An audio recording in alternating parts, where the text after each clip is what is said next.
call this the Motown Move. New Yorkers taking a break from their busy city to check out what Detroit has to offer. It's a concept aimed at getting people to think about our amazing city. Jennifer Bisram with the story in tonight's Detroit 2020 report. From New York City to the Motor City, BK to the D, people are making the Motown move. In New York, you have to think in inches. In Detroit, you can think in miles. Detroit is a much more collaborative place than New York. New York is much more competitive. Detroit really loves its art. One reason why the Galapagos Art Space, a performance center and cultural staple in Brooklyn for nearly 20 years, is now here. In New York, we had a building that was 9,000 square feet, and here, this structure that we're looking at, this series of buildings, this campus is 300,000 square feet. And if you want to compare numbers, Robert Elms, executive director of the Art Space, who's also designing this new space in Highland Park, says his average rent in New York was about $18,000 a month.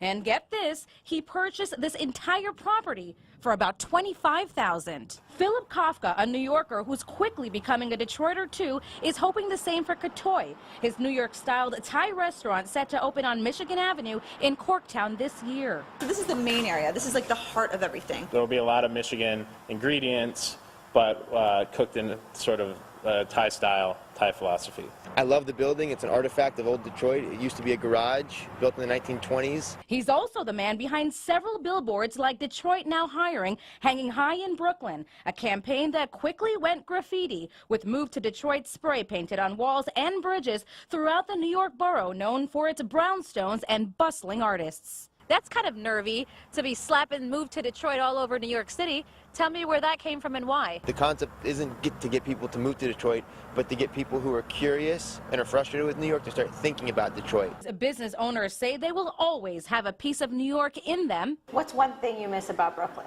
Public transportation. I miss being able to walk out and have a lot of people surrounding you. For now, they are pure Michigan. Brooklyn, forget about it. I'm not going to miss Brooklyn. In Detroit, Jennifer Bisram, 7 Action News. I lived in New York before I came here.